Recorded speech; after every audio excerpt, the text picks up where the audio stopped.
Radio హంగామా ఇది సరికొత్త సరిగమ.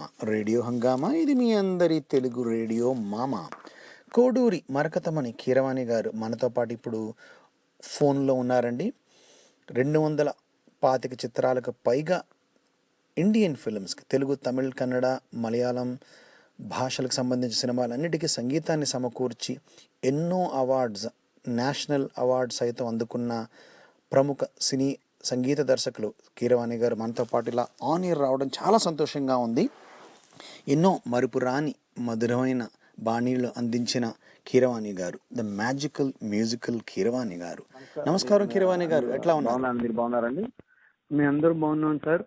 సో ఈ జనవరి 30వ తేదీ హ్యూస్టన్ నగరంలో జరగబోతున్న ఈ కాన్సర్ట్ కి గ్రేటర్ హ్యూస్టన్ లో ఉంటున్న తెలుగు వారు అందరితో పాటు తమిళ్ ఫ్రెండ్స్, కన్నడ ఫ్రెండ్స్, అలానే మలయాళం ఫ్రెండ్స్ చాలా మంది ఎదురు చూస్తూ ఉన్నారు. కీరవాణి గారి కార్యక్రమం మీరు చేస్తున్న సందర్భంగా మాకు శుభాకాంక్షలు చెప్తూ వాళ్ళు ఎంతో ఆసక్తిగా ఎదురు చూస్తున్న మీ కార్యక్రమానికి, మేము నిర్వహిస్తున్న ఈ కార్యక్రమానికి మీకు స్వాగతం పలుకుతూ రేడియో హంగామా ద్వారా, అట్లానే నా ఫ్రెండ్స్ మనం గ్రూప్ నుంచి రత్నప్రసాద్ గుమ్మడి గారు, ముక్తి ఆర్ట్స్ నుంచి రాజేష్ గారి తరపు నుంచి కూడా మీకు స్వాగతం పలుకుతున్నామండి. చాలా సంతోషం అండి, ధన్యవాదాలు. సో ఇది వరకు మీరు ఆల్రెడీ 4 కార్యక్రమాలు చేస్తున్నారండి ఈ ట్రిప్ లో. LA, డెట్రాయిట్, వాషింగ్టన్, అట్లానే ఐదు చోట్ల కార్యక్రమాలు నిర్వహించామండి. ఇప్పుడు హ్యూస్టన్ ఆరో అవుతుంది, చివరిది ఈ ట్రిప్కి.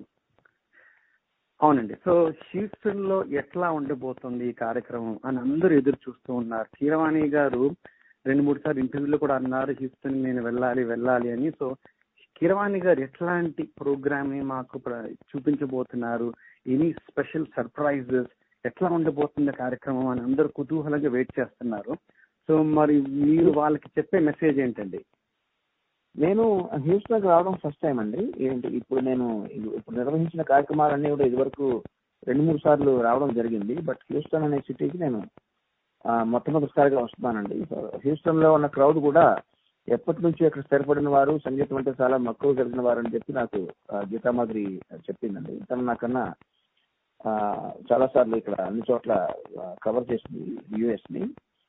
సో చాలా ఆసక్తిగా నేను కూడా ఎదురు చూస్తున్నానండి. మన మిత్రులందరినీ కలుసుకోవాలి హ్యూస్టన్ లో, వాళ్ళకి మా పాటలు వినిపించాలనే ఆసక్తితో ఉన్నానండి నేను.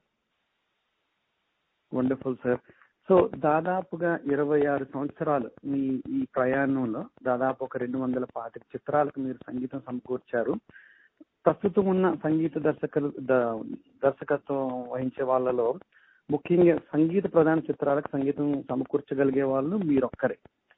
సో మౌలి గారి నుంచి మొదలైన మీ ప్రయాణం, మనసు మమత దర్శకత్వం వహించిన మౌలి గారి నుంచి మొన్న రిలీజ్ అయిన బాహుబలి రాజమౌళి గారి వరకు, ఈ జర్నీలో 25 సంవత్సరాల పాటు ఒక మెలోడియస్ మ్యూజిక్ తో ఎట్లాగా చేశారు సార్ మీరు? మన శ్రోతల్ని,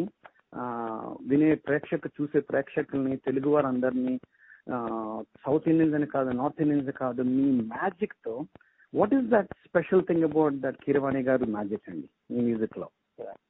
నేను అంటే మీరు ఇందాక రేడియో హంగామా గురించి చెప్తూ హంగామా భామ అంటూ మీరు ప్రాసలో మాట్లాడుతుంటే నాకు మామగారు గుర్తొచ్చారండి. మా మామగారు అంటే కేవి మహాదేవన్ గారు. అవునండి. సో నేను అవును వింటున్నానండి. నేను బేసిక్ గా కేవి మహాదేవన్ గారి అభిమాని అండి. ఆయన సంగీతాన్ని వింటూ ఆరాధిస్తూ పెరిగిన వాడిని. సో ఏంటంటే మీరు మ్యాజిక్ అన్నారు కదండి. అవునండి. మ్యాజిక్ అన్నది యాక్చువల్లీ సంగీత పరంగా నేను ఒక నెగిటివ్ వర్డ్ అనుకుంటానండి. సంగీతంలో మ్యాజిక్ ఉండకూడదు, మ్యాజిక్ అనేది ఉండకూడదు అని ఫీల్ అయ్యే వాళ్ళలో నేను ఉంటానండి. నేను సంగీతంలో శ్రావ్యత, సింప్లిసిటీ ఉంటే అది జనాలకి రీచ్ అవుతుందని నమ్మే వాళ్ళలో మహాదేవన్ గారు ప్రథములు. నేను ఆయన అభిమానిగా, ఆయన ఏకలవ్య శిష్యుడిగా నేను దాన్ని ఫాలో అవుతున్నాను. కాబట్టి ఏమాత్రం నా సంగీతానికి మీరు కొంచెం అట్రాక్ట్ అయినా లేదా ఇష్టపడినా అభిమానించినా అది నేను మహాదేవన్ గారి స్టైల్కి నేను అట్రిబ్యూట్ చేస్తూ ఆ సింప్లిసిటీకి అట్రిబ్యూట్ చేస్తాను తప్ప నేను మ్యాజిక్ అనే వర్డ్ని నేను స్వీకరించట్లేదండి. మీకు అర్థమైంది అనుకుంటాను. అవునండి, అంటే మీరు చేసే ప్రక్రియలు కావచ్చు, ట్యూన్స్ కావచ్చు, వినే వాళ్ళకి ఎట్లా ఉంటుందంటే అదొక ఒక ఎవర్ లాస్టింగ్ ఇంపాక్ట్ అండి. కొన్ని బాణీలు వింటే కాసేపు దాని ఇంపాక్ట్ ఉంటుంది. కానీ మీరు చేసినటువంటి సంగీతం 97లో రిలీజ్ చేసిన అన్నమయ్య సినిమాకి మీకు అవార్డు వచ్చింది.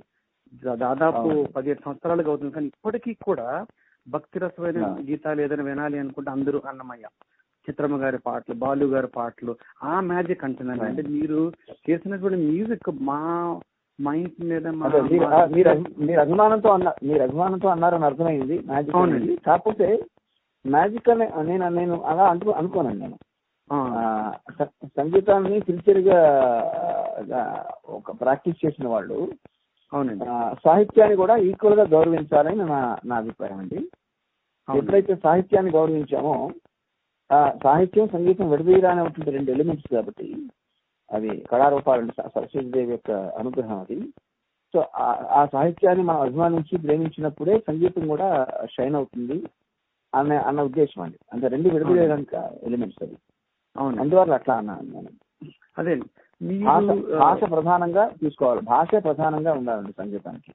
అవునండి, వినసొంపుగా ఉండాలి, లిరిక్స్ కి తగ్గట్టు, సినిమాకి తగ్గట్టు వినసొంపుగా అది మనసుల్లో నాటుకుపోవాలి. ఆ అనుభూతి ఎట్లా ఉండాలంటే ఆ క్షణం ఉండేంత కాకుండా చిరకాలం కలకాలం ఎప్పుడు విన్నా సరే ఒక ఆనందం కలిగే ఫీలింగ్ మనసులో నాటుకుపోయే సంగీతాన్ని మీరు అందించారండి తెలుగు ప్రేక్షకులకు. అవునండి.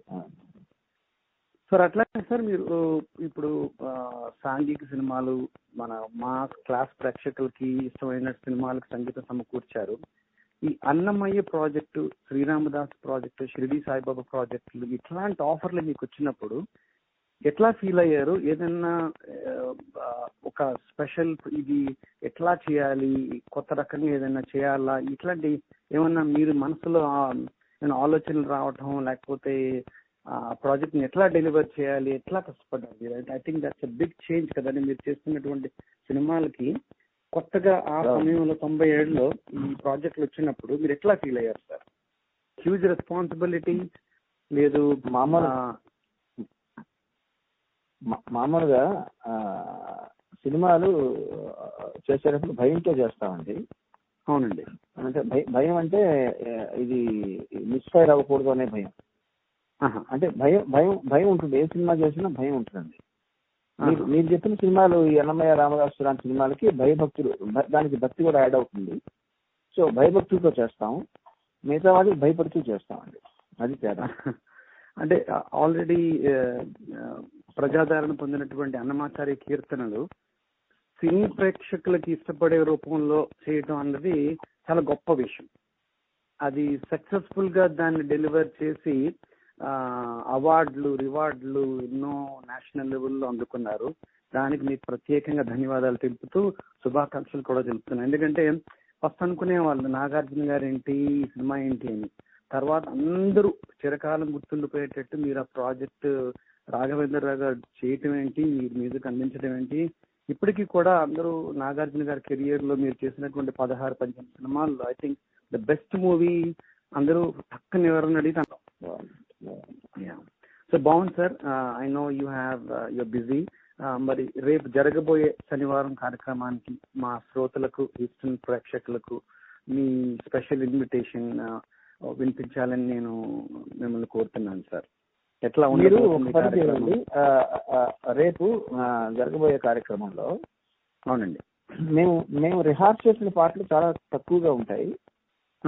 అట్లా కాకుండా మన శ్రోతలకి ఇష్టమైన పాటలు ఏమన్నా ఉంటే, మన శ్రోతలకి అవునండి హంగామా శ్రోతలు హంగామా వినే శ్రోతలకి ఇష్టమైన పాటలు, రేపొద్దున షోకి రాబోయే అటెండ్ అవ్వబోతున్న శ్రోతలకి ఇష్టమైన పాటలు ఏమన్నా ఉంటే వినాలనుకుంటున్నా, నేను పాడితే నా నోటి ద్వారా వినాలనుకున్న వాళ్ళకి ఏ పల్లవి ఇష్టమో, ఏ పాట ఇష్టమో వారు కొంచెం ఆడియో మెసేజ్ మెయిల్ చేయొచ్చండి.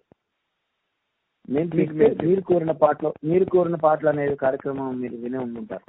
అవునండి, చాలా ఇంట్రెస్టింగ్ కార్యక్రమం, నాకు ఇష్టమైంది అప్పటి నుంచి. ఆ కార్యక్రమంలో ఆ పద్ధతిలో వాళ్ళు నేను ఎంతో కొంత చేతనైన రీతిలో సాటిస్ఫై చేయడానికి నేను ట్రై చేస్తానండి. తప్పకుండా అండి. యాక్చువల్లీ మేము రేడియోలో అడిగినప్పుడు చాలా రిక్వెస్ట్లు వచ్చినాయి మాకు. పెళ్లి సందడి సినిమా నుంచి పాట, అన్నమయ్య సినిమా నుంచి ఆడియో మెసేజ్లు మీరు సేకరించగలిగితే, అవి నాకు మెయిల్ చేయగలిగితే, నేను అక్కడికి వచ్చే లోపల నేను దాని గురించి ఆలోచిస్తాను. తప్పకుండా అండి. మీకు మేము ఈమెయిల్ కానీ మెయిల్ కానీ మాకు శ్రోతల నుంచి వచ్చినటువంటి పంపిస్తామండి. అలాగేనండి. చాలా సంతోషం కీరవాణి గారు. చాలా సంతోషం అండి మీతో మాట్లాడినందుకు. ఎప్పుడు హ్యూస్టన్ వచ్చి మిమ్మల్ని పర్సనల్ గా కలవాలని ఉత్సాహంగా ఉన్నాను. అక్కడ మనం కలుద్దామండి. తప్పకుండా అండి. శనివారం మధ్యాహ్నం మిమ్మల్ని కలుస్తానండి. Thank you very much sir. నమస్కారం. ఉంటాను. నమస్కారం. ఉంటానండి.